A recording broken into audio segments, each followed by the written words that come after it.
సంబంధించినటువంటి బిల్లులు ఉన్నాయో ఇప్పుడే అందిన సమాచారం ఏంటంటే చర్చలు విఫలమైనాయని తెలుస్తోంది. పూర్తి సమాచారం అందాలి. చర్చలు అయిపోయినాయి, విఫలమైనాయి, సమ్మెకే పోతున్నట్టు సమాచారం అందుతుంది. మనం ప్రయత్నం చేస్తున్నాం, యూనియన్ లీడర్స్తో మాట్లాడే ప్రయత్నం చేస్తున్నాం. ఎందుకంటే చాలామంది బస్సు ఇవాళ అర్ధరాత్రి నుంచే కాబట్టి ఇప్పుడు రిజర్వ్ చేసుకున్న వాళ్ళు ఉంటారు, పొద్దు నుంచే బస్సులో వెళ్లాల్సిన వాళ్ళు ఉంటారు, ఉద్యోగస్తులు ఉంటారు, టీచర్లు ఉంటారు, వాళ్ళందరూ ఉంటారు. సో చాలామంది ఆర్టీసీ బస్సు మీద డిపెండ్ అయిన వాళ్ళు చాలామంది ఉంటారు. మనం మాట్లాడే ప్రయత్నం అయితే చేస్తాం వాళ్ళతో. వీలైతే వంశీని ఫోన్ ఇన్లో తీసుకోండి, చర్చలకు సంబంధించి మన వంశీని. సో ఇప్పుడే అందిన బ్రేకింగ్ న్యూస్ ఏంటంటే సమ్మెపై ముందుకే వెళ్లాలని నిర్ణయం తీసుకున్నట్టుగా తెలుస్తుంది. దాదాపు 4.5 గంటల పాటు చర్చలు జరిగాయి. చర్చలు విఫలమైనట్టుగా సమాచారం అందుతుంది. బ్రేకింగ్ న్యూస్ అంటుంది desk social media alert. RTC కార్మికులతో ప్రభుత్వ చర్చలు విఫలమైనట్టుగా సమాచారం అందుతుంది. 4 గంటల పాటుగా ఈ కమిటీతో సమావేశం జరిగింది. కమిటీతో సమావేశం తర్వాత చర్చలు విఫలమని సంఘ నేతలు అనౌన్స్ చేశారు. ఈ అర్ధరాత్రి నుంచి బస్సులు బంద్ కానున్నాయి.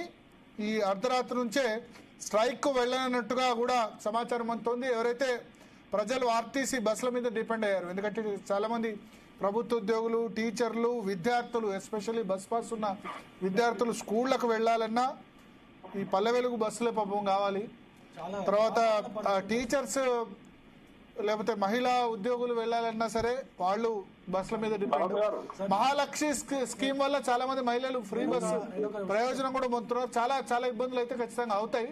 నేను సార్ చిన్న ఉన్నప్పటి నుంచి మేము ఎప్పుడో 1999లో స్కూల్లో రాజభవన్ స్కూల్ పోయేది. ఇక్కడ నుంచి ఎస్ఆర్ఆర్ నుంచి బస్సులు బంద్ అయితే ఎంత ఇబ్బంది ఉంటుందో మాకు తెలుసు.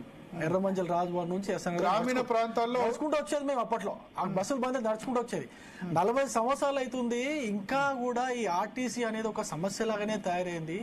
ఇంతమంది ముఖ్యమంత్రులు సమ్మె చేయాల్సి వస్తుంది. ఎందుకు ఇట్లా సార్? ఇప్పుడు గ్రామీణ ప్రాంతాల్లో మీరు చూడండి ఎంత ఇబ్బంది ఉంటుందంటే, గ్రామీణ ప్రాంతాల్లో ఇప్పుడిప్పుడే తల్లిదండ్రులు పిల్లల్ని స్కూల్కి పంపించి ఇప్పుడిప్పుడే వాళ్ళకి మంచి చదువులు నేర్పించే ప్రయత్నం చేసి అన్ని రిమోటెస్ట్ ఏరియాలో, రిమోటెస్ట్ విలేజెస్లో కూడా ప్రయత్నం జరుగుతుంది. వీటి వల్ల డిస్టర్బెన్స్ అవుతుంది సార్. ఇట్లాంటి జరగకుండా ప్రభుత్వాలు తగిన చర్యలు తీసుకోవాలి సార్. కేసీఆర్ ప్రభుత్వంలో కూడా ఉద్యమం తర్వాత కేసీఆర్ ప్రభుత్వం ఏర్పడిన తర్వాత వాళ్ళకి కావాల్సిన జీతాలు పెంచుకున్నారు. ఎమ్మెల్యేలకు, ఎంపీలకు వాళ్ళకి కావాల్సిన జీతాలు పెంచుకున్నారు.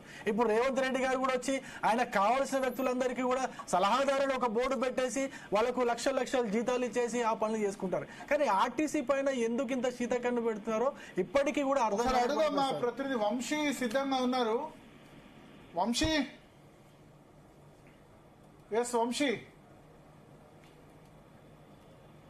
వంశీ వినిపిస్తుందా? మరొకసారి ప్రయత్నించండి. సో బ్రేకింగ్ న్యూస్ అయితే ప్లే చేయండి. ఆర్టీసీ సమ్మె కన్ఫర్మ్ అయింది. అర్ధరాత్రి నుంచే ఆర్టీసీ సమ్మె స్టార్ట్ కాబోతోంది. చర్చలు విఫలమైనట్టుగా నేతలు ప్రకటించారు. మరి కాసేపట్లో సెక్రటేరియట్ మీడియా పాయింట్ లో కూడా వాళ్ళందరూ మాట్లాడతారు. ఆర్టీసీ జేఏసీకి సంబంధించిన కన్వీనర్స్, కో కన్వీనర్స్ అందరూ కూడా మాట్లాడే అవకాశం ఉంది. అది కూడా మనం లైవ్ లో సిద్ధంగా ఉంటాం. పీసీఆర్ సెక్రటేరియట్ నుంచి అక్కడ ఉన్న 4G కిట్ కూడా రెడీ చేయండి. వీలైతే నరేందర్ ప్రయత్నం చేయండి. నరేందర్ సెక్రటేరియట్ లో ఉన్నట్టున్నారు. ఆర్టీసీతో ప్రభుత్వ చర్చలు విఫలమయ్యాయి.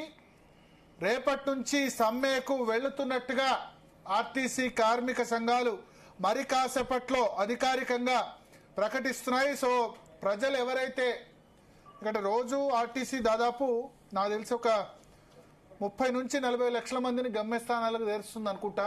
వాళ్ళందరూ కూడా ఎఫెక్ట్ అవుతారు.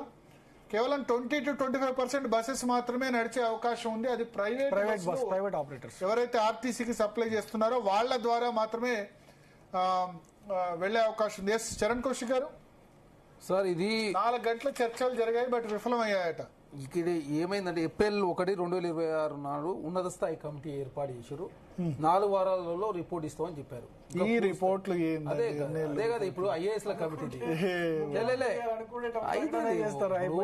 అధికారుల కమిటీ ఫస్ట్, దాని తర్వాత మంత్రుల కమిటీ ఉంటుంది.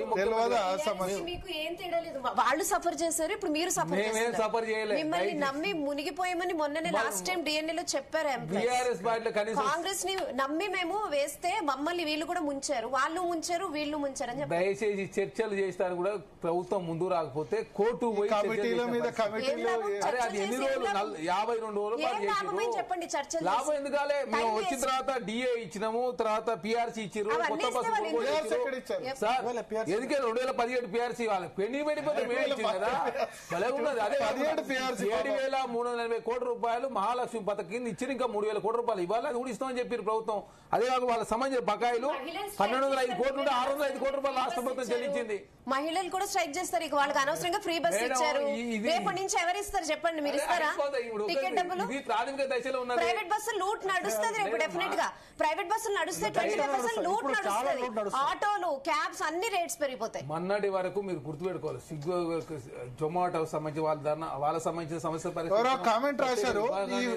ఈ ఫ్రీ బస్ ఎత్తేస్తే, శ్రీకాంత్ అనే వ్యక్తి కామెంట్ రాశారు, ఈ ఫ్రీ బస్ ఎత్తేస్తే దరిద్రం వదులుద్ది, పైసలు లేకుండా బస్సులు నడిపితే లాస్ రాదా, ఫ్రీ బస్ వల్ల ఆర్టీసీ లాభంలో ఎలా ఉంటుందో, ఎవరు లాభం కాదు ఉన్న పైసలు వస్తే చాలు, ఎవరికి అర్థం కాని $1 million క్వశ్చన్. ఆర్టీసీ ఉద్యోగులు ఎంత దీన పరిస్థితి ఏంటంటే, వినండి, వాళ్ళు దాచుకున్న పిఎఫ్ అంటే ఆ సొమ్మును కూడా దాన్ని వేరే దానికి డైవర్ట్ చేస్తారు. ఇది కాదు బీఆర్ఎస్ సమయంలో వాళ్ళు దాచుకున్న పైసలు. ఇప్పుడు మేము ప్రైవేట్ ఉద్యోగులు, మనకు పిఎఫ్ ఉంటుంది, ప్రావిడెంట్ ఫండ్, మనం దాచుకున్న పైసల్ని వేరే వాళ్ళు ఎగ్గొట్టి మనం మేనేజ్మెంట్ లో ఎగ్గొడితే ఎట్లా ఉంటుందో సేమ్ ఇక్కడ ప్రభుత్వ ఉద్యోగులకు జీపీఎఫ్, జనరల్ ప్రావిడెంట్ ఫండ్ ఉంటే ఆ జీపీఎఫ్ ఎత్తడానికి కూడా పైసలు వాళ్ళు దాచుకున్న సొమ్ము వాళ్ళకి ఇవ్వలేని పరిస్థితులు ప్రభుత్వాలు చేస్తున్నాయి. మూల కారణం ఎక్కడ ఉందంటే ఉచితాలు, ఫ్రీబీస్ ఇవ్వడం వల్ల దానికి డైవర్ట్.